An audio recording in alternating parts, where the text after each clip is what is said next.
Bismillahirrahmanirrahim. Assalamu alaikum warahmatullahi wabarakatuh. I'm Awsaf Rahman. Today is a very special topic I will talk about. Basically, you must have heard so many times. Basically, it's called the Ten Commandments. You can say from anywhere, from everywhere you must have heard. So, what exactly I'm saying about the Ten Commandments? Basically, the Ten Commandments of Islam. Those Ten Commandments, what Islam, what Allah subhanahu wa ta'ala and what Rasulullah sallallahu alaihi wasallam has commanded us to do. Basically, these Ten Commandments is mentioned in Surah An'am, Surah number 6, and ayat number from verse number from 151 to 153. So, in these three ayats, the Ten Commandments has been mentioned about that what every Muslim, everyone should do or should follow. Now, what are the Ten Commandments? Basically, those Ten Commandments is the will and testimony from Rasulullah sallallahu alaihi wasallam.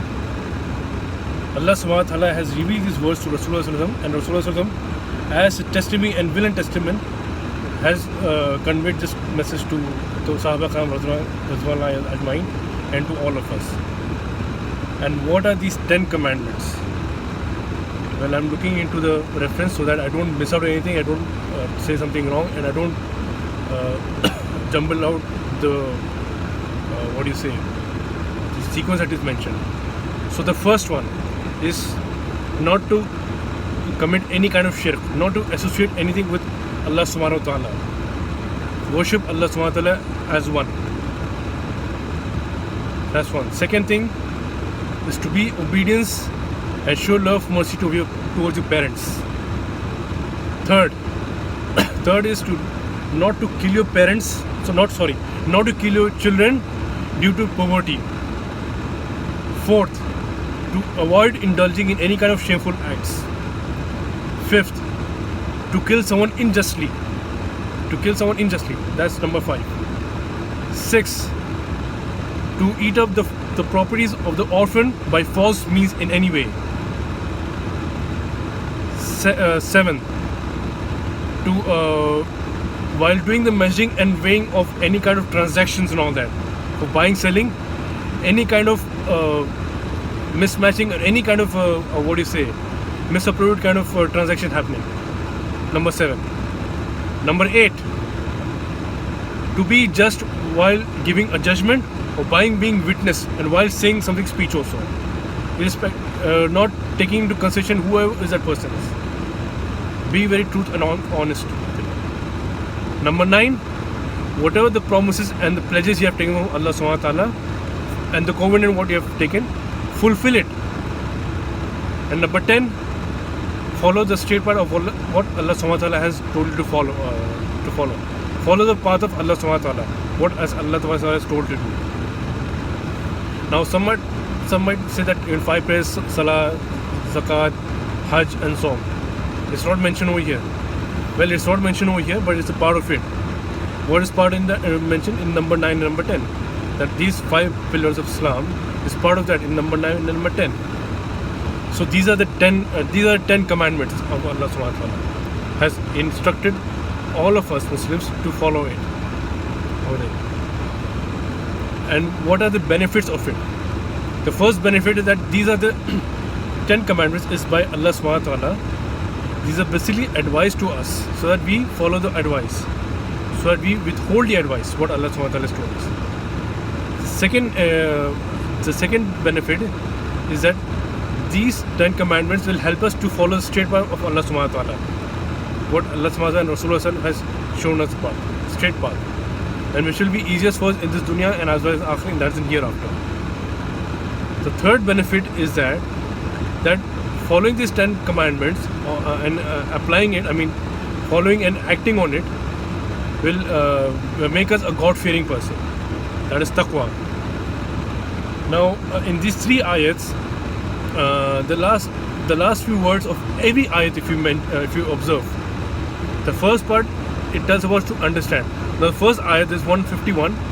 It tells about the first 5 of it. Why you have to follow the first 5? So that you understand that thing. That's what is mentioned. Now, the second part of the ayat, that is the second ayat, that is 152 ayat. It's mentioned about the next 4 of it, that is from number 6 to number 9 commandments. What is trying to say that you follow those 4 so that you observe on this act, you observe on those commandments, you think about it and you remember it. That's what it tells about.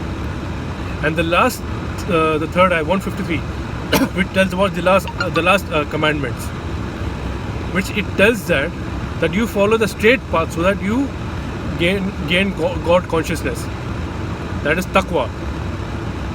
So these are these 10 commandments is trying to emphasize the 3 points: making person to understand, making person to observe, reflect on it, and to keep remembering it, so that you gain taqwa. That is God consciousness.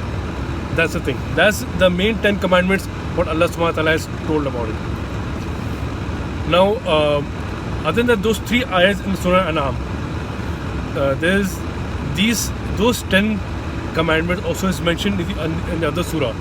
In Surah Al-Isra, that is Surah number 17, and the ayat is from ayat number 23 to ayat number 39. The same 10 commandments is also mentioned over there. But the difference is that in Surah An'am, it is only mentioned in the gist way, in the simple way, and in Surah Isra, where it is mentioned from ayat number 23 to 39, it is mentioned in detail for each commandment. So we can refer in these ayat also as well as in these ayat also. Do refer in these two parts of surah to learn more about, to understand more about the 10 commandments. Now, what are the references from which books I have taken the references? Well, basically, to be honest, these 10 commandments is directly mentioned in the Holy Quran itself, from Surah An'am and Surah Isra also. And you pick any tafsir of the Holy Quran, it is clearly mentioned in this way.